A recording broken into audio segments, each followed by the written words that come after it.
નમસ્કાર વિદ્યાર્થી મિત્રો, મિકેનિક મોટર વ્હીકલ બીજા વર્ષના સીબીટી ક્વેશ્ચન સિરીઝની અંદર આપનું હાર્દિક સ્વાગત છે. આ ક્વેશ્ચન સિરીઝમાં આપણો આ લાસ્ટ વિડીયો છે કે જેની અંદર બીજા વર્ષના સીબીટીના ક્વેશ્ચનો બધા કવર થઈ જશે. જો આગળ તમે 1 થી 8 મોડ્યુલનો વિડીયો તમે જોયો ન હોય તો ડિસ્ક્રિપ્શનની અંદર એની લિંક મૂકેલી છે, ત્યાંથી તમે ત્યાં એ વિડીયો જોઈ શકો છો.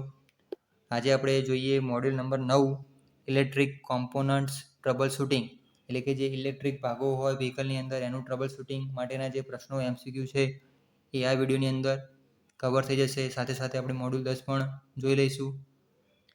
તો અહીં આ છેલ્લો સિરીઝ છે. તો વિદ્યાર્થી મિત્રો, આ સિરીઝ જોયા પછી તમે સીબીટીના ક્વેશ્ચનના પ્રશ્નો ઇઝીલી તમે સોલ્વ કરી શકો છો. તો ચાલુ કરીએ આજનો પ્રશ્ન 411મો. What is the name of part marked as X in the horn circuit, કે જે આ હોર્ન સર્કિટ નીચે દર્શાવેલી છે એ એક્સ તરીકેનો ભાગ શું દર્શાવે છે? તો મિત્રો એ સોલેનોઇડ સ્વિચ છે કે જે બેટરી સાથે કનેક્ટ કરેલી છે અને એ સર્કિટને પૂરી કરે છે. તો આનો જવાબ આવશે બી, સોલેનોઇડ સ્વિચ. આગળનો પ્રશ્ન જોઈએ. What is the type of horn, જે અહીં આકૃતિમાં હોર્ન દર્શાવેલો છે એ હોર્ન કયા પ્રકારનો છે? તો વિદ્યાર્થી મિત્રો એ એર હોર્ન છે કે જે એરની મદદથી ઓપરેટ થતો હોય છે. આગળનો પ્રશ્ન જોઈએ. What is the name of horn, કે જે આકૃતિમાં અહીં હોર્ન દર્શાવેલો છે એ કયો હોર્ન કહેવાશે? તો એ ઇલેક્ટ્રોનિક ટાઈપ હોર્ન છે. તો વિદ્યાર્થી મિત્રો આનો જવાબ આવશે ઇલેક્ટ્રિક હોર્ન. આગળનો પ્રશ્ન જોઈએ. What is the expansion of GPS in vehicle safety system, તો કે જે વ્હીકલની સેફ્ટી માટે જીપીએસ સિસ્ટમનું કામ આવતી હોય છે, જીપીએસ સિસ્ટમનું પૂરું નામ શું છે? તો એ જીપીએસ એટલે કે global positioning satellite. Global positioning satellite એનું પૂરું નામ થતું હોય છે. જીપીએસનું પૂરું નામ યાદ રાખજો વિદ્યાર્થી મિત્રો. આગળનો પ્રશ્ન જોઈએ. What is the name of sensor used in air bag system, તો જે વ્હીકલની અંદર એરબેગ આવેલી હોય છે કે જે વ્હીકલમાં પેસેન્જરની સેફટી માટે હોય છે, એની અંદર જે સેન્સર યુઝ થતું હોય છે એ સેન્સરનું નામ શું હોય છે? તો જવાબ આવશે mass type airbag system sensor, કે જે mass type airbag system sensor આનો જવાબ આવશે. નોંધ કરી રાખજો. આગળનો પ્રશ્ન જોઈએ. What is the name of part marked as X in the airbag inflator module, તો જે અહીં નીચે આકૃતિ દર્શાવેલી છે એની અંદર એરબેગ ઇન્ફ્લેટર મોડ્યુલની અંદર એક્સ તરીકેનો ભાગ દર્શાવ્યો છે. આ ભાગ, એ ભાગને શું કહેવામાં આવે છે? તો એ વિદ્યાર્થી મિત્રો એ સ્ટીયરિંગ કોલમ છે કે જેના દ્વારા સ્ટીયરિંગ ઓપરેટ થતું હોય છે. આગળનો પ્રશ્ન જોઈએ. What is the expansion of ICAT in the vehicle safety system, તો વ્હીકલની જે સેફટી માટે આપણે ડિવાઇસ લગાવતા હોઈએ છીએ જે કોઈ ચોર ચોરી ન જાય, તો એના માટે જે આઈસીએટી સિસ્ટમ લગાવેલી હોય છે વ્હીકલની અંદર, તો એ આઈસીએટીનું પૂરું નામ શું હોય છે? તો એનું પૂરું નામ હોય છે વિદ્યાર્થી મિત્રો intelligent computerise anti theft system. Intelligent computerise anti theft system, કે જે જીપીએસ સાથે કનેક્ટ કરેલી હોય છે. આગળનો પ્રશ્ન જોઈએ. What is the name of part marked as X in the horn assembly, આપણે આગળ જોઈ ગયા કે જે આ ઇલેક્ટ્રિક હોર્નની આકૃતિ હતી, ઇલેક્ટ્રિક હોર્નની આકૃતિ એની અંદર જે એક્સ તરીકેનો ભાગ દર્શાવ્યો છે એને શું કહેવામાં આવે છે? તો એ સ્ટ્રાઇકર પ્લેટ છે. આનો જવાબ આવશે બી, સ્ટ્રાઇકર પ્લેટ. આગળનો પ્રશ્ન જોઈએ. 419 નંબરમાં. Vote is the type of horn, જે આકૃતિમાં જે હોર્ન દર્શાવેલો છે આ હોર્ન કયા પ્રકારનો કહેવામાં આવે છે? આ હોર્ન તમે વિદ્યાર્થી મિત્રો રિક્ષાઓમાં જોયેલો હોય છે ઘણી વખત. તો પાછળનો ભાગ જે બલ્બ તરીકે ઓળખાય છે એને બલ્બ હોર્ન તરીકે ઓળખવામાં આવે છે. Vote is the advantage of multiplex network, તો જે મલ્ટીપ્લેક્સ નેટવર્ક હોય છે એ વ્હીકલની અંદર એનો મુખ્ય ફાયદો શું હોય છે? તો મુખ્ય ફાયદો વિદ્યાર્થી મિત્રો એનો એ હોય છે કે ડિટરમાઇન વ્હીકલ ટ્રેકિંગ સિસ્ટમ, કે જે વ્હીકલની જે ટ્રેક કરવાની સિસ્ટમ હોય છે એને ડિટરમાઇન કરે છે, શોધી કાઢે છે. તો જવાબ આવશે determine vehicle tracking system in multiplex network system. આગળનો પ્રશ્ન જોઈએ.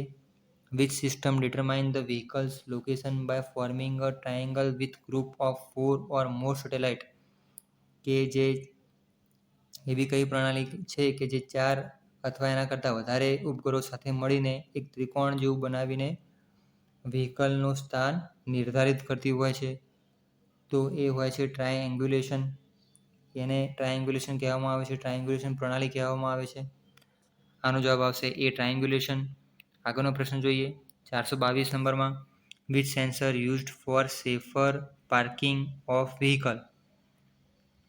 તો કયું સેન્સર એવું છે કે જે ગાડીને પાર્ક કરવા માટે સેફ સાબિત થાય છે? તો આનો જવાબ આવશે proximity sensor.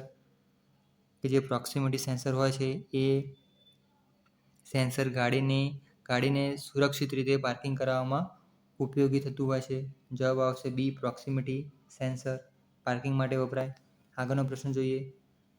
Vote is the purpose of seat belt પ્રી-ટેન્શનર્સ?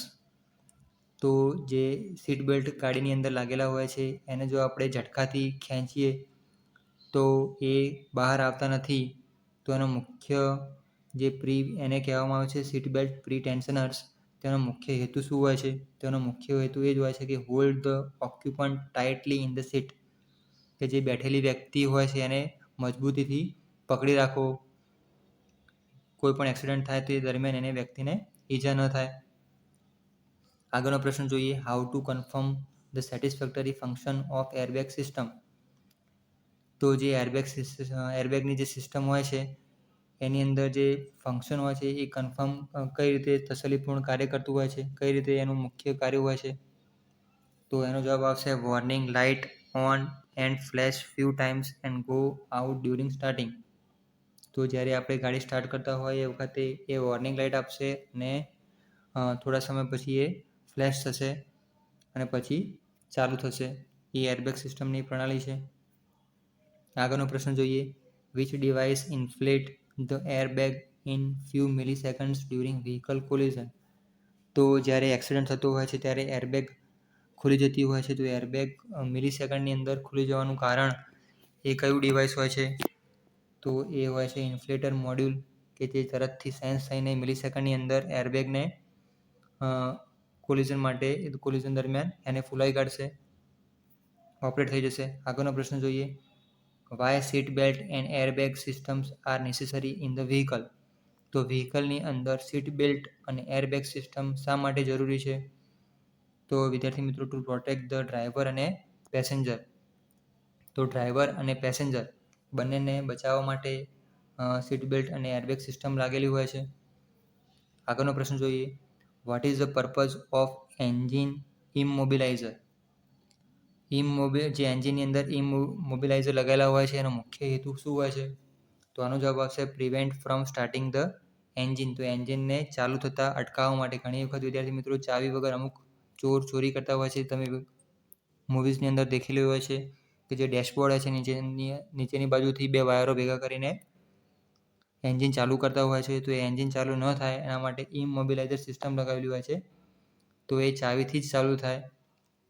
જે સિસ્ટમને કહેવામાં આવે છે એન્જિન ઇમોબિલાઇઝર. આગળનો પ્રશ્ન જોઈએ. How much is the current consumption of windshield wiper motor? તો આગળ કાચની ઉપર જે વિન્ડશીલ્ડ લગાવેલી હોય છે તો એનું જે વાઇપર મોટર હોય છે, વાઇપર મોટરના અંદર કરંટની કયા પ્રકારનો કરંટની એ ખપત કરશે? તો એનો જવાબ આવશે 2.7થી લઈને 3.4 એમ્પિયર સુધીના એમ્પિયરની જરૂર પડશે વાઇપર મોટરને ઓપરેટ થવા માટે. આગળનો પ્રશ્ન જોઈએ. Which type of horn consist electrically driven air pump forces air through plastic trumpet? એટલે કે કયા પ્રકારનો હોર્ન છે કે જે હવા દ્વારા ઇલેક્ટ્રિકલી ડ્રાઈવ થશે અને કયા હવા પ્રમાણે વર્ક કરશે? તો આનો જવાબ આવશે વિન્ડ હોર્ન. અહીં લખવામાં ભૂલ થયેલી છે વિદ્યાર્થી મિત્રો, વિન્ડ હોર્ન આનો જવાબ આવશે. આગળ પ્રશ્ન જોઈએ. Which type of wipers are used for heavy motor vehicles? તો જે હેવી મોટર વ્હીકલ હોય છે, જે ટ્રક ને એવી HMV વ્હીકલ હોય છે તો એની અંદર જે વાઇપર હોય છે એ વાઇપર કયા પ્રકારે ઓપરેટ થાય છે? તેનો જવાબ આવશે કોમ્પ્રેસ્ડ એર ઓપરેટેડ વાઇપર. એ હવાથી ઓપરેટ થતા હોય, કોમ્પ્રેસ એરથી ઓપરેટ થતા હોય કે જેની અંદર એર બ્રેક લાગેલી હોય છે. આગળનો પ્રશ્ન જોઈએ. Which is the most commonly used wiper in all motor vehicle? તો કોમનલી જે વાઇપર એસેમ્બલી વપરાતી હોય છે વ્હીકલની અંદર કયા પ્રકારની હોય છે? તો એ હોય છે ઇલેક્ટ્રિકલી ઓપરેટેડ વાઇપર, કે જે ઇલેક્ટ્રોનિકલી વપરાતા હોય છે. આગળનો પ્રશ્ન જોઈએ. What is the cause of horn does not produce any sound?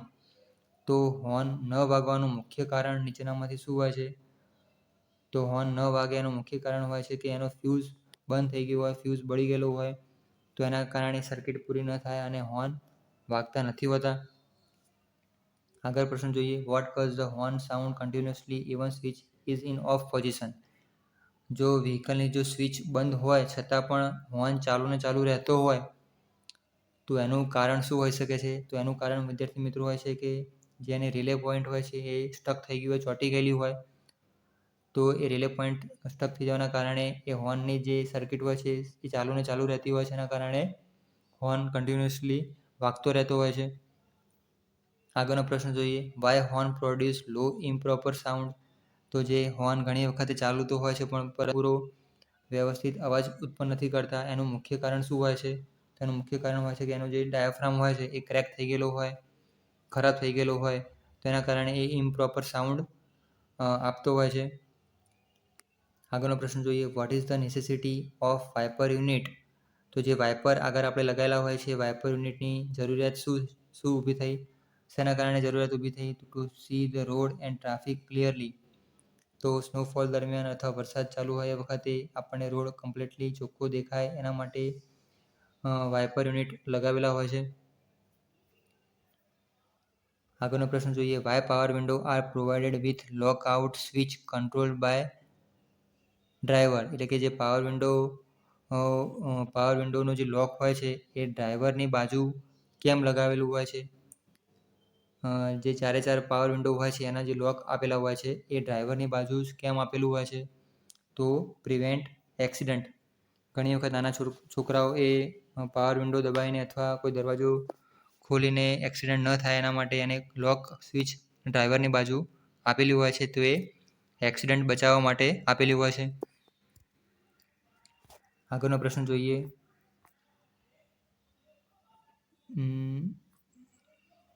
Okay, 437મો પ્રશ્ન. What is the cause of window glass is not lifting while motor running properly? જો મોટર પ્રોપરલી વર્ક કરતી હોય છતાં જે એનો જે વિન્ડો ગ્લાસ હોય, પાવર વિન્ડોનો જે ગ્લાસ હોય છે એ ઉચકાતો ન હોય, એનું મુખ્ય કારણ શું હોય છે? તેનું મુખ્ય કારણ હોય છે વિન્ડો ગ્લાસ લિફ્ટિંગ રેગ્યુલેટર ખરાબ થઈ ગયેલું હોય. જો વિન્ડો ગ્લાસનું લિફ્ટિંગ રેગ્યુલેટર બરાબર ખરાબ થઈ ગયું, કામ ન કરતું હોય, તો એ પ્રોપરલી વિન્ડો ગ્લાસને ઉચકી શકશે નહીં.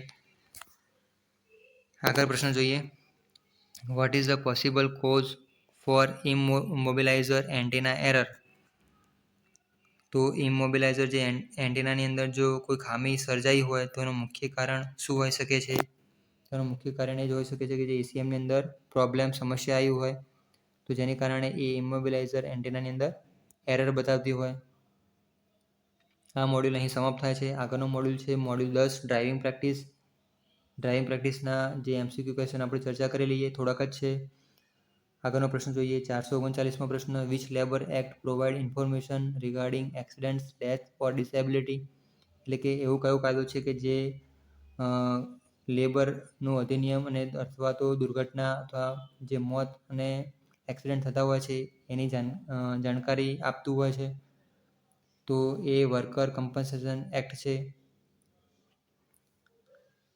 તો આનો જવાબ આવશે સી, વર્કર્સ કમ્પન્સેશન એક્ટ 1923, કે જેની અંદર લેબરની બધી જ એક્સિડન્ટથી લઈને ડેથ અને ડિસેબિલિટી સુધીની માહિતીનું કાયદો હોય છે.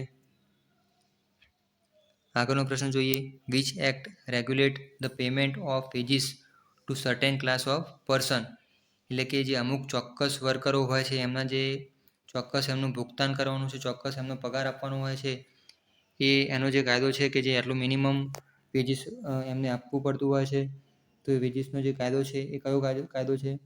તો આની ઓપ્શનની અંદર તમે વિદ્યાર્થી મિત્રો જોશો ત્યારે ખ્યાલ આવશે કે બીજો કોઈ વેજીસમાં કોઈ લખેલું નથી. તો પેમેન્ટ ઓફ વેજીસ એક્ટ 1936. આગળનો પ્રશ્ન જોઈએ. Which manual provide information regarding employment in India laws frame by state and central government? એટલે કે જે રાજ્યની અને કેન્દ્રની જે સરકાર છે એના દ્વારા જે એમ્પ્લોયમેન્ટ માટે ભારતની અંદર કે જે મેન્યુઅલ પ્રોવાઈડ કરી છે લેબરો માટે, તો એ કઈ મેન્યુઅલ છે? તો જવાબ આવશે લેબર ગાઈડ. આગળનો પ્રશ્ન જોઈએ. Which type of manual provide information about engine number, chassis number and engine capacity? એટલે કે જે વ્હીકલનો જે એન્જિન નંબર છે, ચેસિસ નંબર છે, એન્જિનની કેપેસિટી કેટલી છે, એ બધું આપણે શેમાંથી જાણવા મળશે? તો જે ઓનર્સ મેન્યુઅલ હોય કે જે આપણે કાર ખરીદતી વખતે આપણને મળતી હોય છે એ એની અંદર લખેલું હોય છે. આનો જવાબ આવશે ડી, ઓનર્સ મેન્યુઅલ. આગળનો પ્રશ્ન જોઈએ. Which type of manual give details about sequence of operation to the vehicles? એટલે કે જ્યારે કોઈ વ્હીકલની અંદર કોઈ મેન્ટેનન્સ આવ્યું હોય ત્યારે જે સ્ટેપ બાય સ્ટેપ ઓપરેશન જે આપણે કરવા પડતા હોય છે એ ઓપરેશન કરવા માટે કઈ ગાઈડ કઈ મેન્યુઅલ વાપરવામાં આવે છે? તો આનો જવાબ આવશે રિપેર મેન્યુઅલ. એની અંદરથી આપણે સ્ટેપ બાય સ્ટેપ એના ઓપરેશન જાણી શકીએ છીએ. આગળનો પ્રશ્ન જોઈએ. Which type of ECU control the power window of vehicle?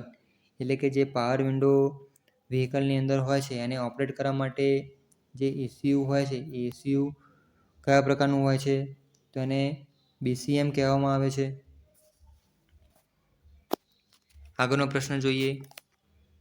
Which type of ECU is the combination of ECM and TCM in the vehicle? એટલે કે જે ECMનું પૂરું નામ છે ઇલેક્ટ્રોનિક કંટ્રોલ મોડ્યુલ અને TCM એટલે કે ટ્રાન્સમિશન કંટ્રોલ મોડ્યુલ, એ બંનેનું કોમ્બિનેશન કહેવાતું કયું છે? તો એનો જવાબ આવશે PCM. આગળનો પ્રશ્ન જોઈએ. What is the function of vehicle control module? તો કે જે વ્હીકલ કંટ્રોલ મોડ્યુલ હોય છે એનું જે મુખ્ય કાર્ય શું હોય છે? તો control engine and vehicle performance, એટલે કે એન્જિનનું અને વાહનનું પરફોર્મન્સ કંટ્રોલ કરવા માટેનું જે ફંક્શન કહીએ એ વ્હીકલ કંટ્રોલ મોડ્યુલનું હોય છે. આનો જવાબ આવશે બી. આગળનો પ્રશ્ન જોઈએ. Which type of ECU control actuators of engine? એટલે કે જે એન્જિનની અંદર જે એક્ચ્યુએટર્સ પાવર વિન્ડોની અંદર લગાવેલા હોય છે એને કંટ્રોલ કરવા માટે કયું હોય છે ECU? તો ECM હોય છે, ઇલેક્ટ્રોનિક કંટ્રોલ મોડ્યુલ. આનો જવાબ આવશે સી, ECM. આગળનો પ્રશ્ન જોઈએ. What does the third digit code number 9 indicates system trouble in scan tool letter codes? એટલે કે જ્યારે આપણે સ્કેન કરવા માટે જે સિસ્ટમ આવતી હોય છે એ સ્કેન કરવા માટેની જે સિસ્ટમ હોય એ વખતે જે કોડ જનરેટ થતો હોય એની અંદર જે ત્રીજા નંબરનો થર્ડ ડિજિટ કોડ નંબર 9 છે એ શું સૂચવશે? તો જવાબ આવશે ઇનપુટ અથવા આઉટપુટ સિગ્નલ્સ અને કંટ્રોલ. આગળનો પ્રશ્ન જોઈએ. What does the third digit of system trouble code number 6 deals with in scan tool letter code? એટલે કે જે છઠ્ઠા નંબરનો કોડ છે એ શું દર્શાવશે? તો કોમ્પ્યુટર સિસ્ટમ. 9 નંબરનો કોડ વિદ્યાર્થી મિત્રો પૂછ્યો હોય તો લખવાનું ઇનપુટ અને આઉટપુટ માટે સિગ્નલ્સ આપે છે. જ્યારે છઠ્ઠા નંબરનો કોડ પૂછાય તો કોમ્પ્યુટર સિસ્ટમનો જવાબ આવશે.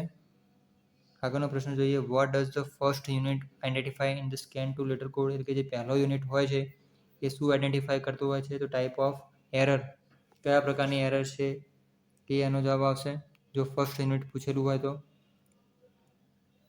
આગળનો છેલ્લો પ્રશ્ન જોઈ લઈએ. Vote is the motive of vehicle information report? જે વ્હીકલ ઇન્ફોર્મેશનનો જે રિપોર્ટ હોય છે એનો મુખ્યનો મકસદ એનો શું હોય છે? તો provide information about vehicle registration history, એટલે કે જે વ્હીકલની જે ઇન્ફોર્મેશન હોય, રજિસ્ટ્રેશન હિસ્ટરી હોય, ફર્સ્ટ ઓનર છે, સેકન્ડ ઓનર છે, થર્ડ ઓનર છે, એની માહિતી માટે વ્હીકલ ઇન્ફોર્મેશન રિપોર્ટ આવતો હોય છે. આનો જવાબ આવે છે ઓપ્શન એ.